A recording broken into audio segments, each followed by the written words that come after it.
നമസ്കാരം, ഞാൻ ഡോക്ടർ ദീപ്തി, വെൽഫൈ pain and sports clinic orthopaedic consultant ആണ്. ഞാനിന്ന് സംസാരിക്കാൻ പോകുന്നത് നീ ജോയിൻറ്റ് ഓസ്റ്റിയോ ആർത്രൈറ്റിസ് എന്ന വിഷയത്തെക്കുറിച്ചാണ്. അതായത് കാൽമുട്ടിന് വരുന്ന തേയ്മാനം.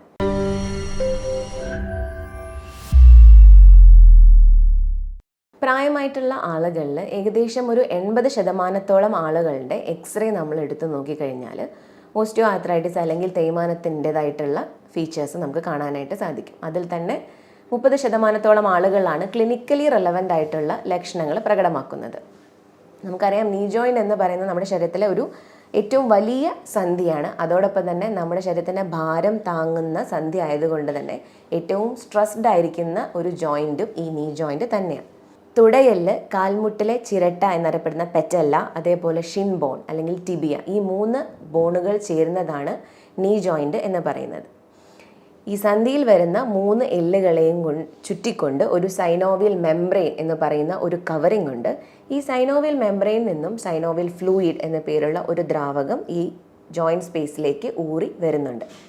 ഈ സൈനോവിയൽ ഫ്ലൂയിഡാണ് നമ്മുടെ സന്ധിയുടെ പ്രവർത്തനത്തെ സുഗമമായി നടത്താനായിട്ട് സഹായിക്കുന്നത്.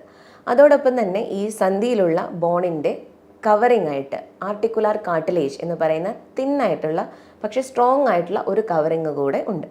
ഇത്തരത്തിലുള്ള ഒരു സന്ധിയാണ് നമ്മൾ സൈനോവിയൽ ജോയിൻറ്റ് എന്ന് വിളിക്കുന്നത്.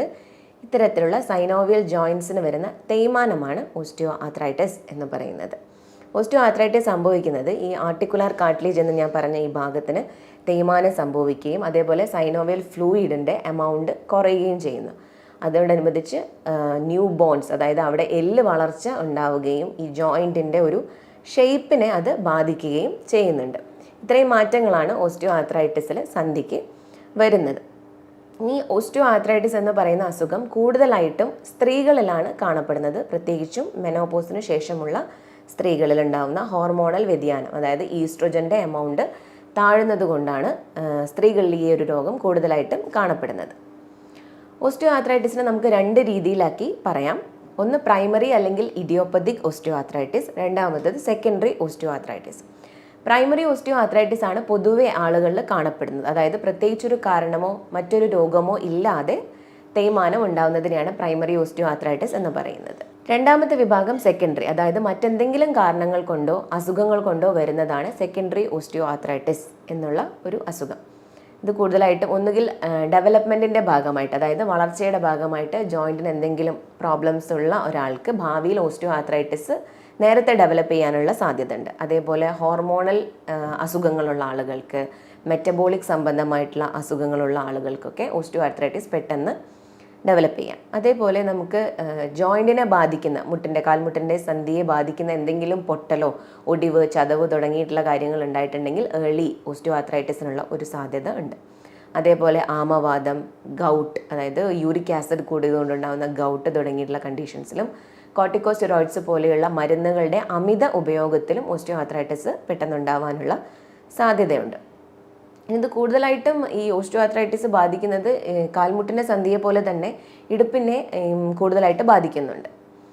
ഓസ്റ്റിയോ ആർത്രൈറ്റിസ് കൂടുതലായിട്ടും വരുന്ന ആളുകൾ, റിസ്ക് ഫാക്ടേഴ്സ് ഉള്ള ആളുകൾ ആരൊക്കെയാണെന്ന് നോക്കാം. ഒന്നാമത്തത് പ്രായം തന്നെയാണ്. പ്രായം കൂടുന്നതിനനുസരിച്ച് വരുന്ന ഒരു അസുഖമാണ് തേയ്മാനം എന്ന് പറയുന്നത്.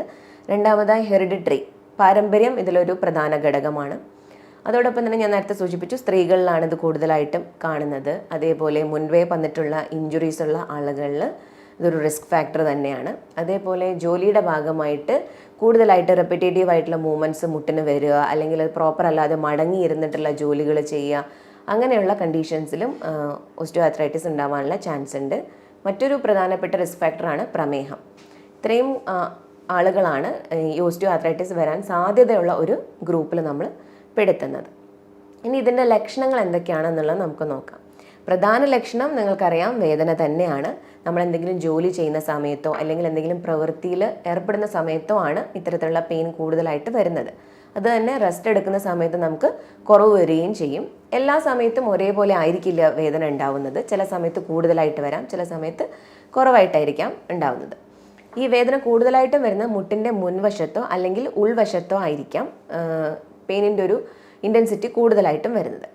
രണ്ടാമത്തെ ഒരു ലക്ഷണം മോർണിംഗ് സ്റ്റിഫ്നെസ് എന്ന് പറയുന്നതാണ്. അതായത് രാവിലെ നമ്മൾ ഉറക്കണീക്കുന്ന സമയത്ത് മുട്ടിനുണ്ടാവുന്ന പിടുത്തം.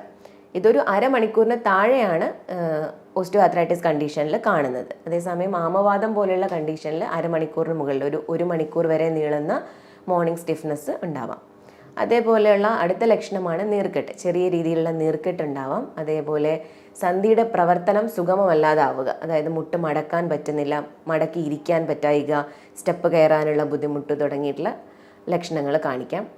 ഞാൻ നേരത്തെ പറഞ്ഞു പുതിയ എല്ലിൻ്റെ വളർച്ച ഉണ്ടാവുന്നുണ്ട് ഈ തേയ്മാനത്തിൻ്റെ ഭാഗമായിട്ട്. അങ്ങനെയുള്ള ഈ വളർച്ച കാരണം ഈ ജോയിൻറ്റിൻ്റെ ഷേപ്പിന് ചേഞ്ച് വരുന്നുണ്ട്. അങ്ങനെ ഒരു വാരസ് ഡീഫോമിറ്റി, കാലൊരു ബ്രാക്കറ്റ് പോലെ ഇരിക്കുന്ന ഒരു ഡീഫോമിറ്റി വരാം. അപ്പോൾ അതോടനുബന്ധിച്ച് തന്നെ നമുക്ക് നടക്കുവാനുള്ള ബുദ്ധിമുട്ട് ഉണ്ടാവാം.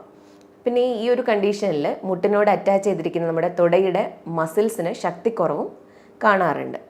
ഇത്രയും ലക്ഷണങ്ങളാണ് പൊതുവേ തേയ്മാനത്തിൻ്റെതായിട്ട് കാണാറുള്ളത്. നമ്മൾ ഈ ഒരു അവസ്ഥയായിട്ട് ഡോക്ടറെ കാണാൻ ചെല്ലുന്ന സമയത്ത് ഈ ഒരു കണ്ടീഷൻ നമുക്ക് ഡയഗ്നോസ് ചെയ്യാൻ വേണ്ടി ഉപയോഗിക്കുന്നത് എക്സ്റേയും MRIയും അതേപോലെ സൈനോവിൽ ഫ്ലൂയിഡിൻ്റെ അനാലിസിസും ഒക്കെയാണ്. അതോടൊപ്പം മറ്റ് അസുഖങ്ങളല്ല എന്ന് ഉറപ്പ് വരുത്താൻ വേണ്ടി, അതായത് ആമവാദമോ അല്ലെങ്കിൽ യൂറിക് ആസിഡ് കൊണ്ടുണ്ടാകുന്ന ഗൗട്ടോ ഒന്നുമല്ല എന്ന് ഉറപ്പ് വരുത്താൻ വേണ്ടി ബ്ലഡ് ചെക്ക് ചെയ്യുന്നത് ഹെൽപ്പ് ചെയ്യുന്നുണ്ട്. ഇനി ഇതിൻ്റെ ചികിത്സയാണ് നമുക്ക് നോക്കേണ്ടത്. ചികിത്സ നമുക്ക് ഇനീഷ്യൽ സ്റ്റേജിലൊക്കെ മരുന്ന് ഉപയോഗിച്ചുകൊണ്ടല്ലാതെയുള്ള നോൺ ഫാർമക്കോ തെറാപ്പി വളരെ ഫലപ്രദമായിട്ട് നമുക്ക് ഈ ഒരു അസുഖത്തിൽ ഉപയോഗപ്പെടുത്താനായിട്ട് സാധിക്കും. അതായത് എക്സസൈസ്, ഫിസിയോതെറാപ്പി, നമ്മുടെ ലൈഫ് സ്റ്റൈൽ മോഡിഫിക്കേഷൻസ്, അതായത് ഞാൻ നേരത്തെ പറഞ്ഞു നമ്മൾ പ്രോപ്പർ അല്ലാതെ ഇരിക്കുക, ഒരുപാട് റിപ്പിറ്റേറ്റീവ് ആയിട്ടുള്ള മൂവ്മെൻറ്റ്സ് കൊടുക്കുക, ഇതൊക്കെയാണ് കൂടുതലും ഇതിന് കാരണമാവുന്നത്. അപ്പോൾ അതെല്ലാം കറക്റ്റ് ചെയ്യുക. വെയിറ്റ് ലോസ് വരുത്തുക, കാരണം പൊണ്ണത്തടി ഒരു പ്രധാനപ്പെട്ട കാരണമാണ് ഈ ഒരു തേയ്മാനത്തിനായിട്ട്. അതുകൊണ്ട് തന്നെ വെയിറ്റ് ലോസ്, അതേപോലെ പ്രോപ്പറായിട്ടുള്ള ഫുഡ് വെയർ, ചെരുപ്പ്, നല്ല രീതിയിലുള്ള ചെരുപ്പ് ഉപയോഗിക്കുക തുടങ്ങിയിട്ടുള്ള കാര്യങ്ങളൊക്കെ ഈ ഒരു സ്റ്റേജ് ഓഫ് ട്രീറ്റ്മെൻറ്റിലാണ് വരുന്നത്. ഇനി കുറച്ചുകൂടി നമ്മൾ മരുന്ന് അകത്തേക്ക് എടുക്കേണ്ട ഒരു സ്റ്റേജിലേക്ക് എത്തിക്കഴിഞ്ഞാൽ അത് ഒന്നുകിൽ നമുക്ക് ഇൻടേക്ക്, മരുന്ന് വായ വഴിയുള്ള മരുന്നിൻ്റെ ഉപയോഗം, അല്ലെങ്കിൽ ഇഞ്ചെക്ഷൻസ്, അതും അല്ലെങ്കിൽ മരുന്ന് ഉപയോഗിച്ചുകൊണ്ടുള്ള ട്രീറ്റ്മെൻറ്റ്സ്, ആയുർവേദിക് ട്രീറ്റ്മെൻറ്റ്സ്, ഒഴിച്ചിൽ പോലെയുള്ള ആയുർവേദിക് ട്രീറ്റ്മെൻറ്റ്സ് ഉപയോഗിക്കാം. ഇനി ഈ ഒരു സ്റ്റേജ് കഴിഞ്ഞാൽ വളരെ അഡ്വാൻസ്ഡ് ആയിട്ടുള്ള ഒരു സ്റ്റേജിലേക്ക് എത്തി മരുന്ന് ഉപയോഗത്തിലൂടെ നമുക്ക് ഈ ഒരു കണ്ടീഷനെ ടാക്കിൾ ചെയ്യാൻ പറ്റുന്നില്ല എന്നുള്ളൊരു സ്റ്റേജിലാണ് സർജിക്കൽ മാനേജ്മെൻറ്റ് വരുന്നത്. ഈ പറഞ്ഞ കാര്യങ്ങളിൽ നിങ്ങൾക്ക് എന്തെങ്കിലും സംശയങ്ങൾ ഉണ്ട് എങ്കിൽ താഴെ കാണുന്ന നമ്പറിൽ ബന്ധപ്പെടാവുന്നതാണ്. മറ്റൊരു വിഷയവുമായി അടുത്ത വീഡിയോയിൽ കാണാം. നന്ദി.